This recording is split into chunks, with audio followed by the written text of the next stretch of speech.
for the warm welcome. With everybody being excited and enthusiastic, I feel very welcomed. I myself am very excited to be here tonight and to speak with the therapists that are out there on the front lines managing the stress of our clients that's on steroids with the pandemic. They've got all the normal stresses and strains of their life, of their relationship, of their identity, about what they want to create in their life, and the inhibitions or the things that are dragging them back from realizing their goals. And then, in addition to the psychological work that we are doing, there is this huge sociological event going on worldwide.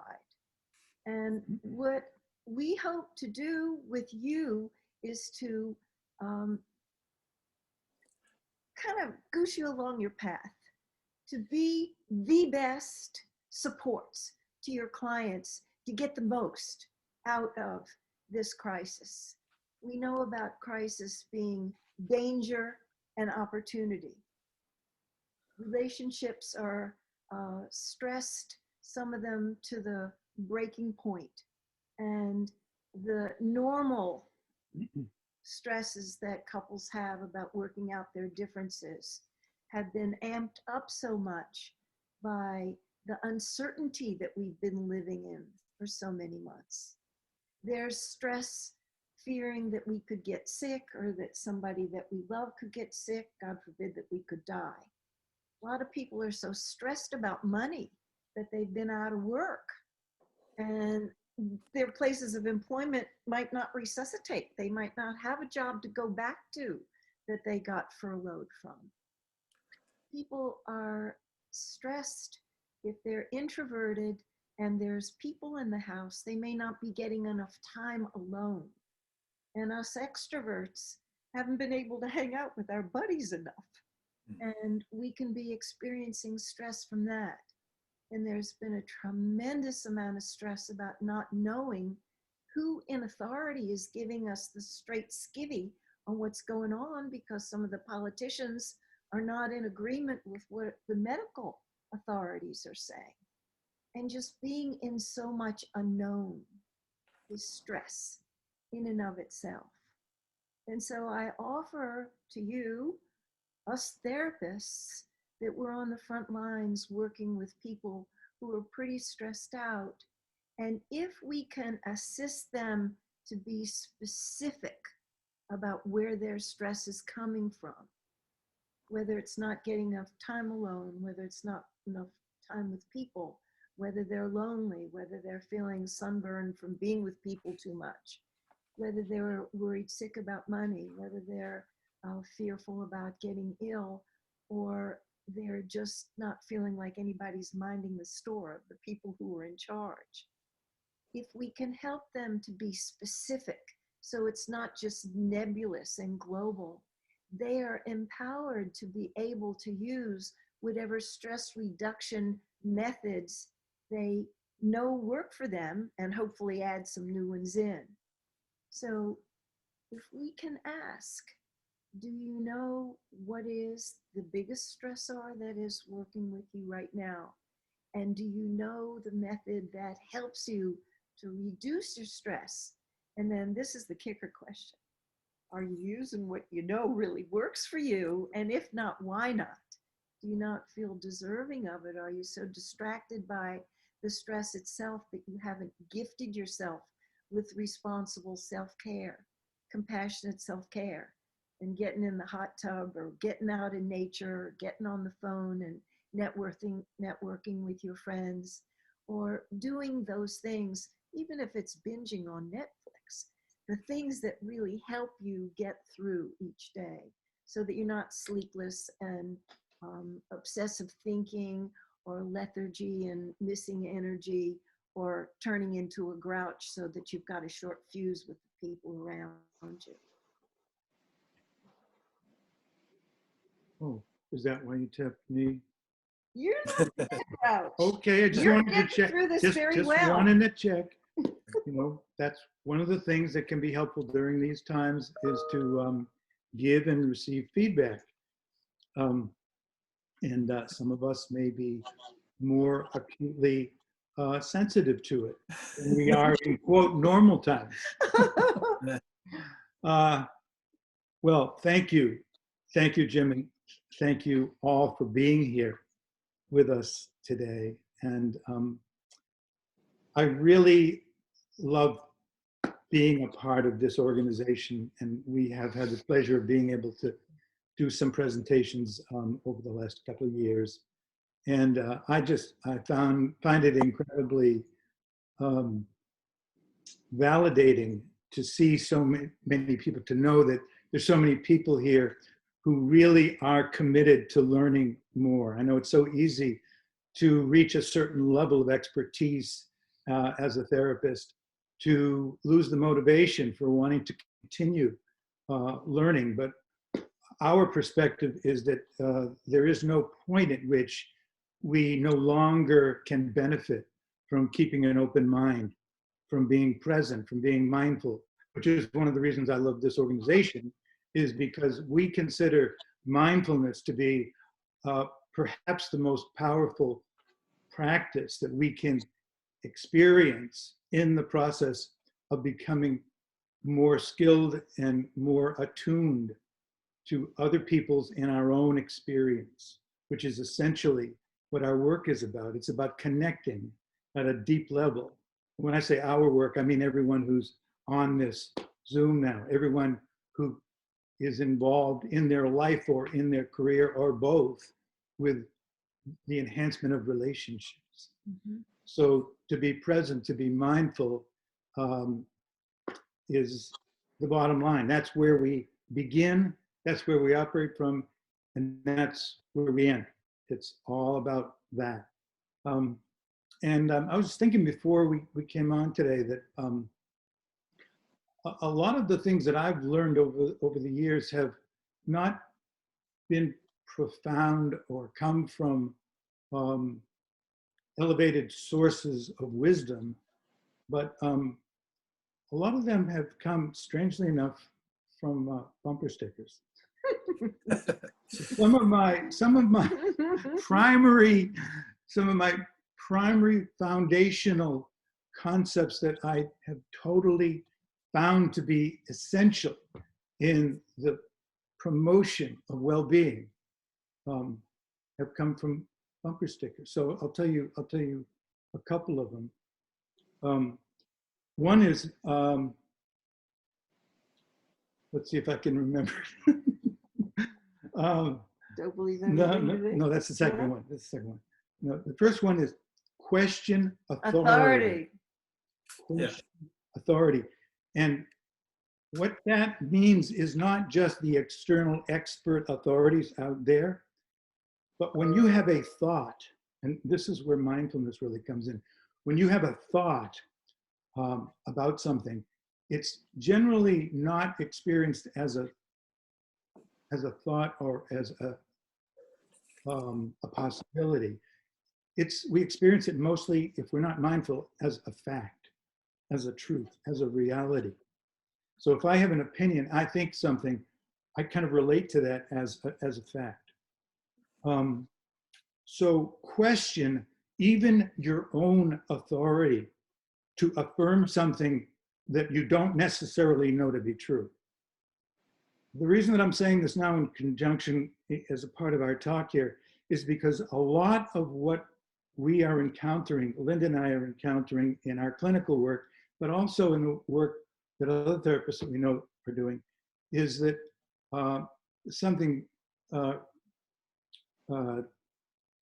that seems to be pandemic in a sociological sense, not just a medical sense. And that is the tendency to adopt opinions and beliefs and then hold them as factually true and then operate according to that. It's a form of confirmation bias. And when we do that without realizing what it is that we're doing, we can and do create an alternate reality to the reality of what's really present here, and then relate to it as though that's true, and then get really attached to it. A lot of our clients are coming in having had catastrophic kinds of beliefs, catastrophizing about, oh my God, this is going to happen and this will happen. And because of this, this is true. And sometimes all we need to do is just push the pause button for a moment and ask them, a simple question having to do with challenging their assertion that what they are thinking is factually true. Something like, oh, really? Is that true? Really? Do you know that to be true? Oh, okay. And how is it that you know that that's true? Just to begin to, they come to us wanting information, wanting answers. We kind of turn the tables on them and ask them a lot of questions, challenging their perceptual beliefs about what they think is true and what is and what's not. So, question authority. The second one, which is related to the first one, and this is my second favorite bumper sticker, is don't believe everything you think. We have, I don't know how many thoughts a minute, but every time I try to count them, I lose track. But we have a lot of thoughts. And again, we think that they tend to be true. So question those thoughts. Don't necessarily disbelieve them. Don't say that's not true. Don't say that is true. But simply ask yourself, is that true? Sometimes, if that's the only thing that you do, and you can move from a place of attachment to a certain belief,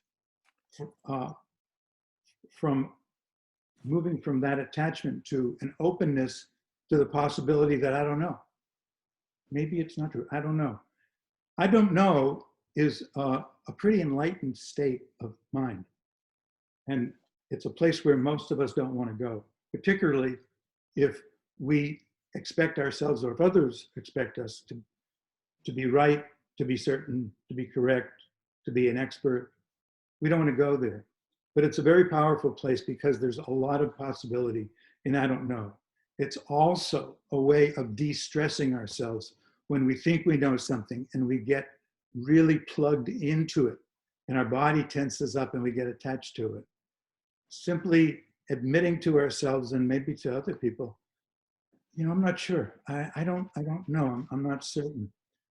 But being in the I don't know is probably one of the most fearful places that a lot of people are in, and they don't want to go there. And so sometimes, rather than going to a place of uncertainty, rather than questioning what in fact is true, sometimes it's easier to get certain about something, even if it's a negative thought.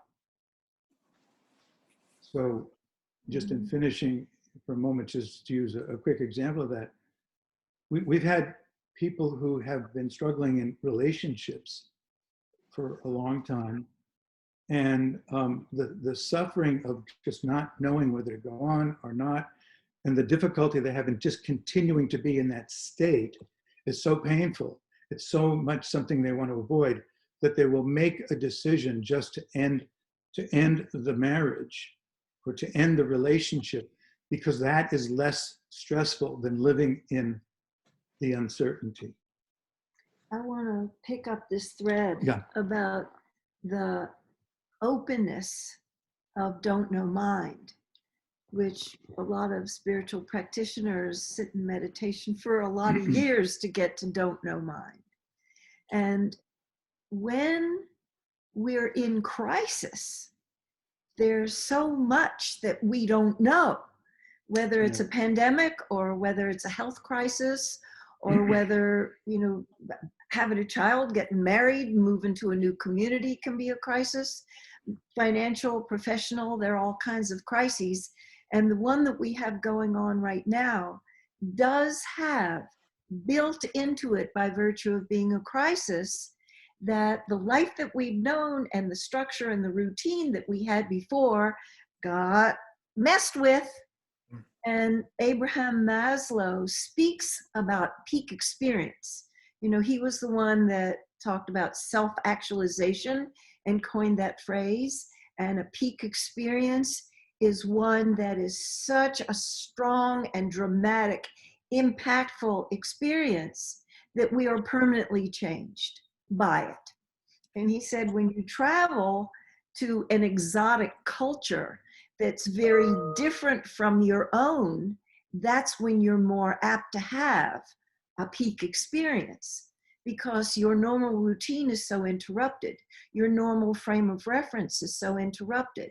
And a crisis, you don't have to go anywhere. You could be at home and be in crisis. You don't have to be in an exotic culture. But if your routine and the structure of your life as you've known it is interrupted, we're open, we're humbled, and we are in a more creative void. I have a friend who lives in Marin who has a t-shirt that says, "Give chaos a chance." And I love that because we try our best to keep it all tacked down. And when events of our life are so strong that we can't keep it all together and keep it tacked down, that can be such a creative time in our life to do things differently. And of course, we're seeing mostly couples during the pandemic. We see before the pandemic, after the pandemic, that's mostly what we see as couples.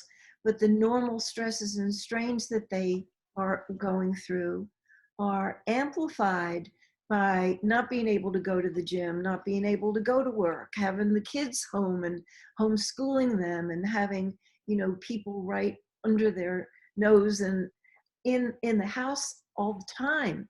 And so this is concentrated, and it is an enormous opportunity to take stock of what's working and what's not working.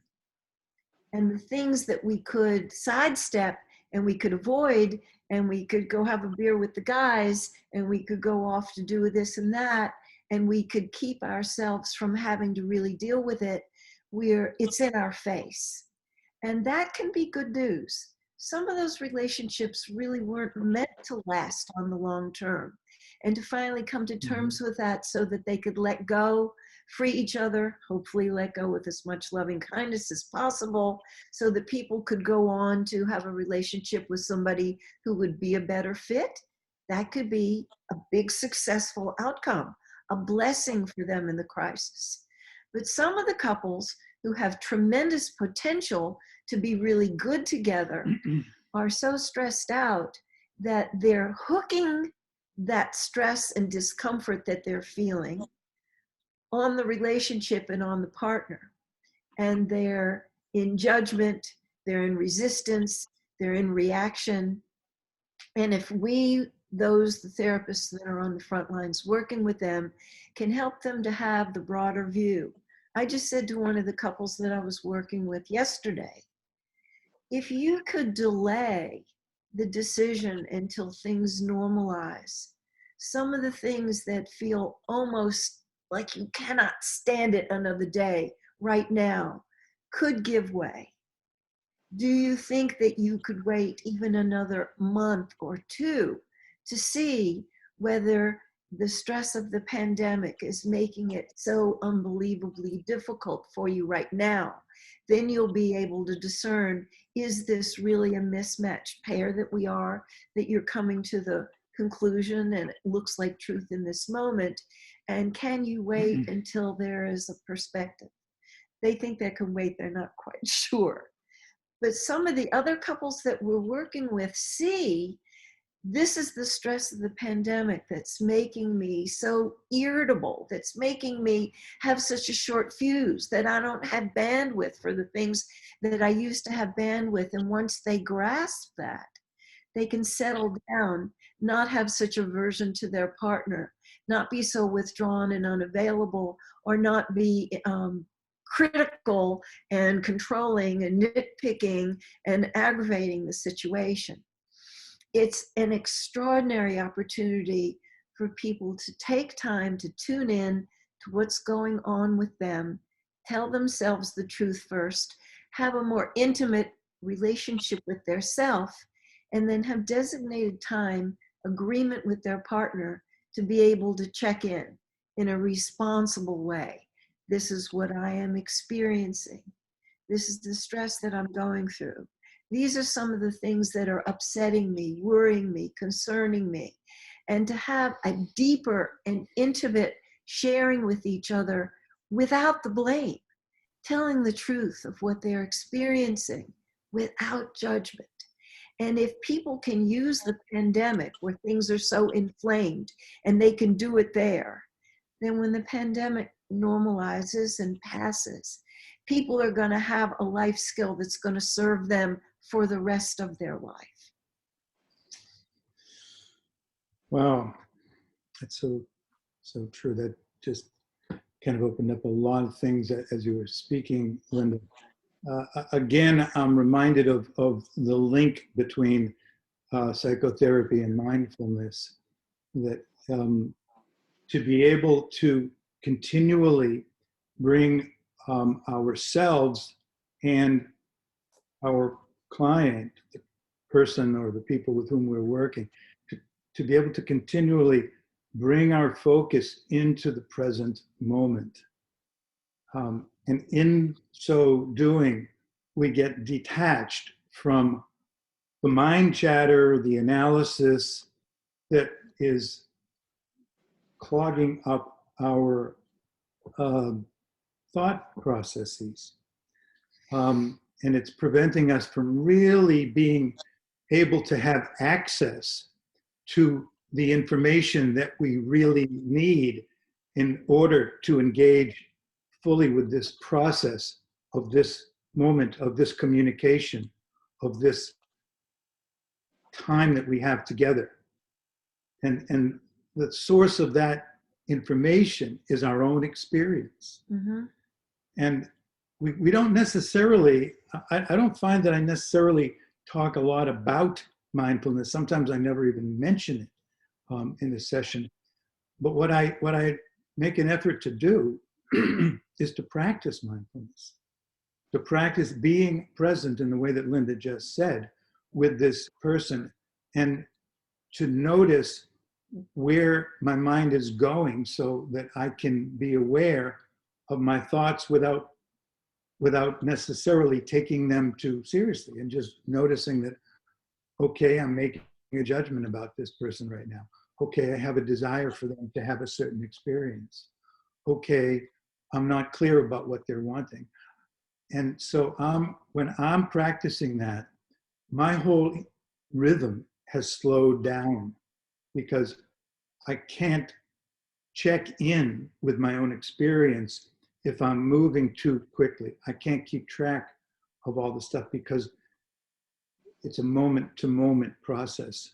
And that when we do practice it, what we begin to see when we practice being present is, wow, there's so much stuff going on in this field of awareness.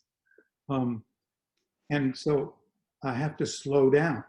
And when I slow down, my rate of interacting, my rate of speaking, my rate of processing information, when I give myself the gift of slowing down, which, by the way, is one of the great gifts. I'm sure many of you have seen that there's not all a bunch of bad stuff that's coming out of this crisis that we're in.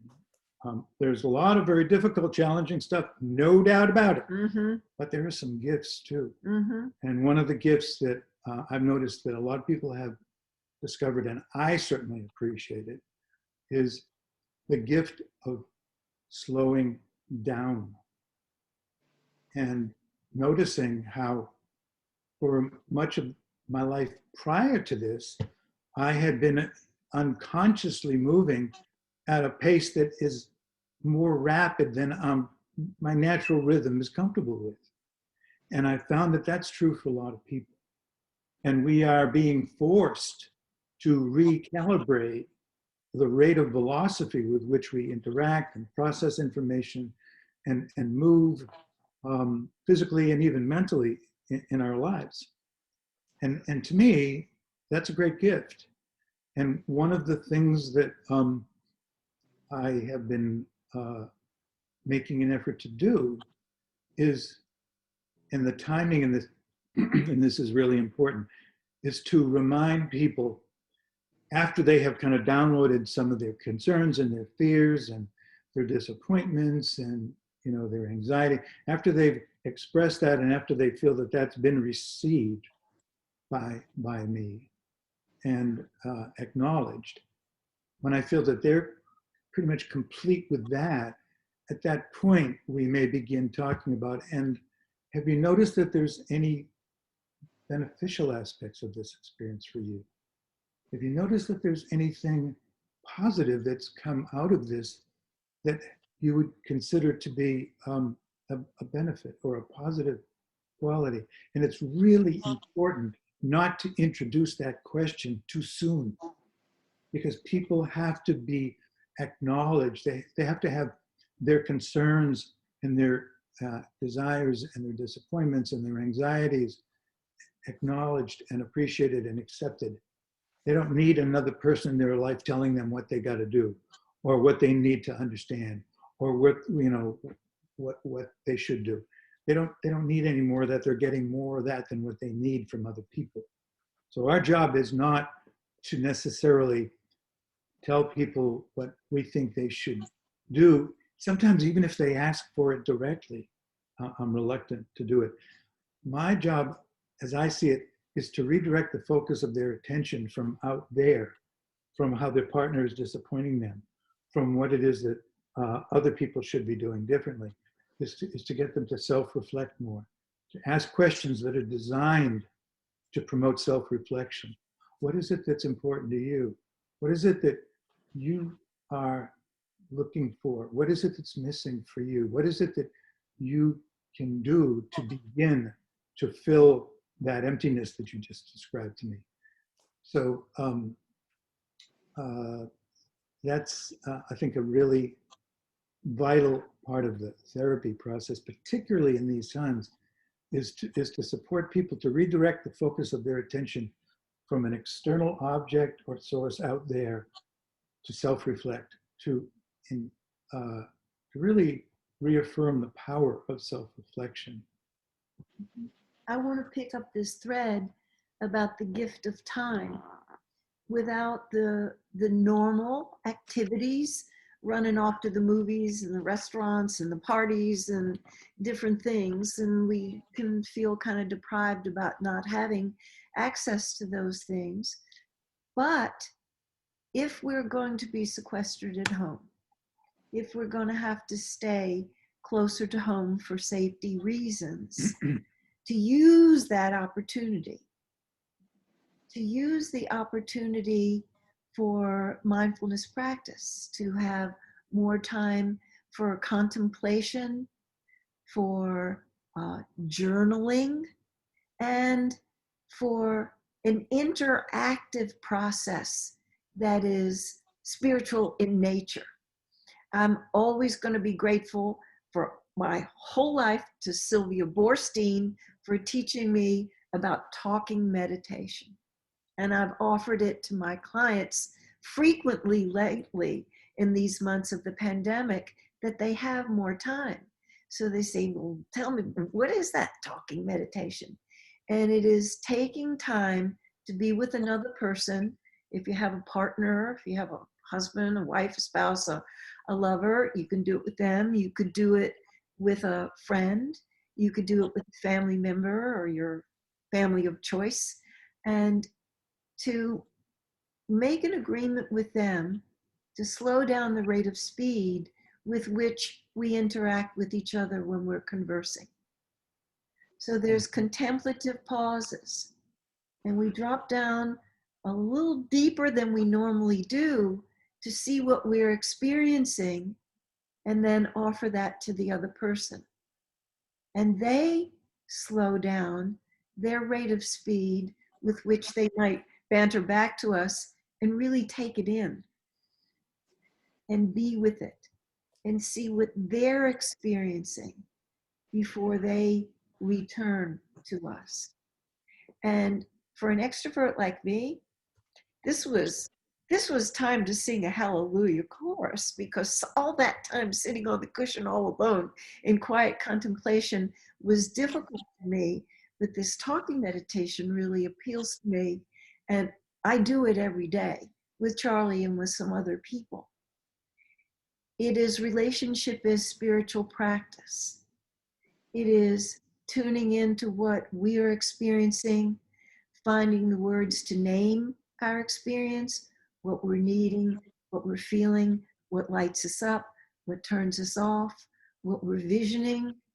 Do you know, any unfinished business, if we do it long enough, is going to surface and show itself to us, where we can deal with many of these incompletions that have been laying around for months, sometimes years, sometimes decades, just needing the time and attention to deal with them.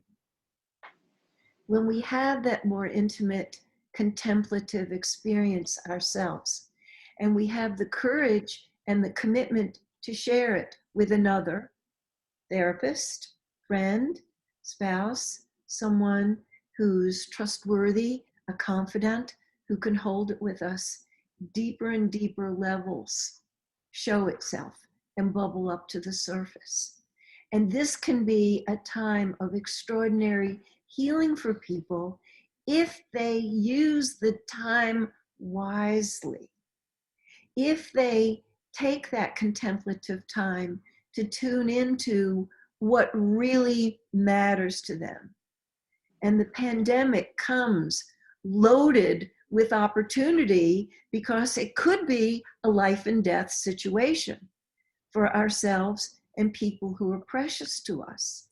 If we can stay awake to that, and it gives us a kind of a panicky feeling, but if we can be with that and breathe into it, it is heightening our awareness about the trivia that we may have allowed to interfere with our life before, and we can zero in on the core and the essence of what's really important.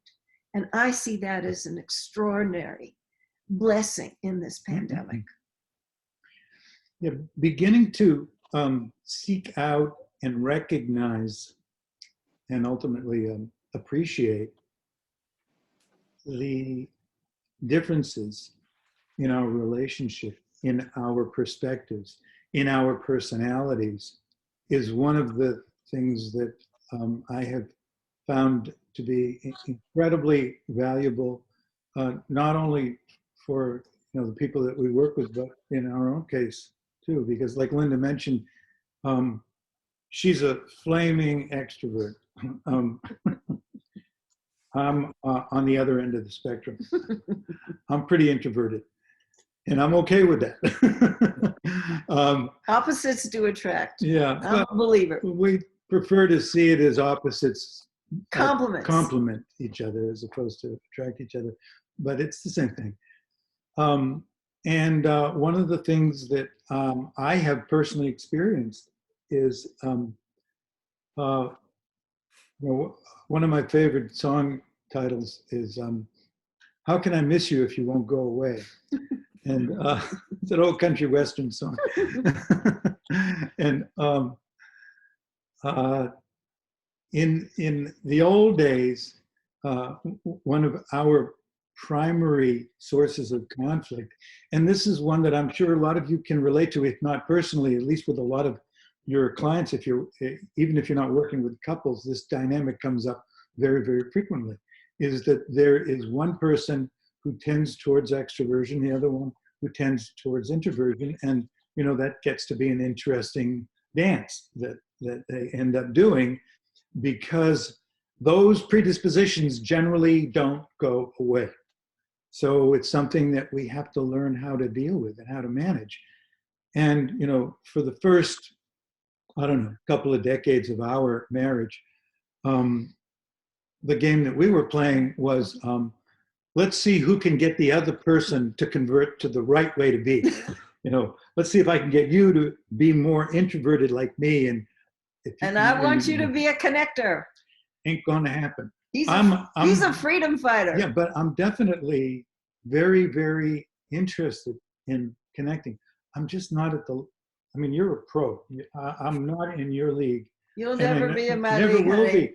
However, because of your influence in my life, and because you eventually learned how to stop trying to get me to be the way you wanted me to be. And then you came a long way, baby. Yeah, well, and I eventually stopped trying to get you to be the way I knew you needed to be. Thank you. When we finally got through that one, and a lot of people, don't get through it. They just get so up to here with frustration that they just say, this ain't working, adios.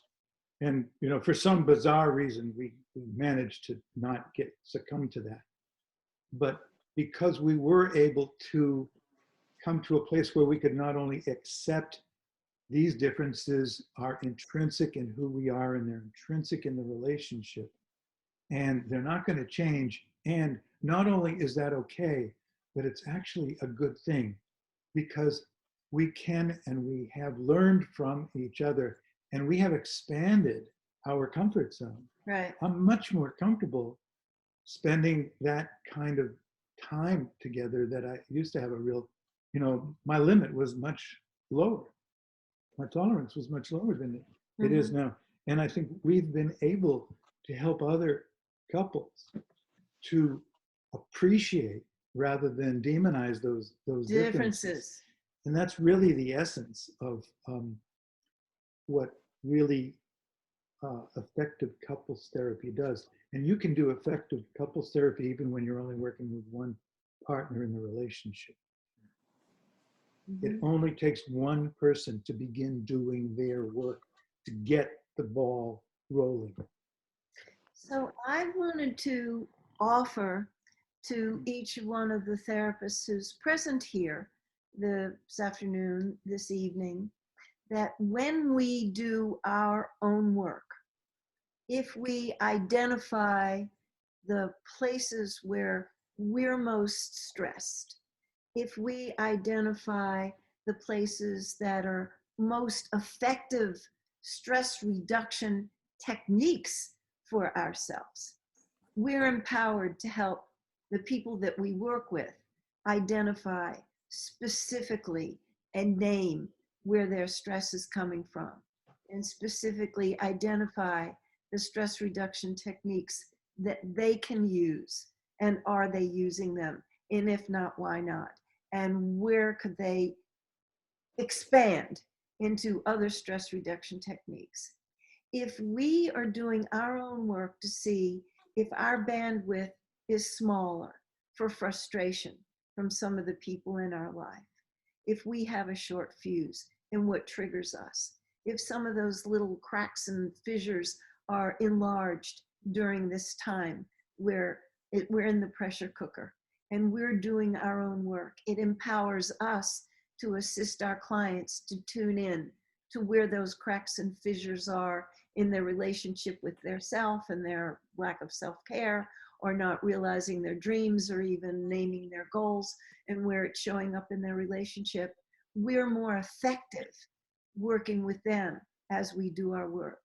And if we're living in the question of what have been the blessings and the gifts of the crisis, what has become clear in terms of meaning, what really has heart and meaning in my life, what shifts have I taken, how have I opened, how have I changed, how have I grown, how have I deepened my appreciation for those small things in life.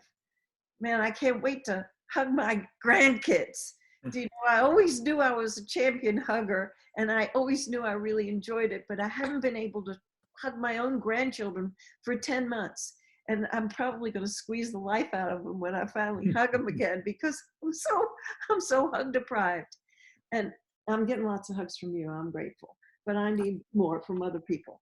And when we know what the gifts are and what's become clear to us during this time, we're so much more effective, because that's our come from with our clients.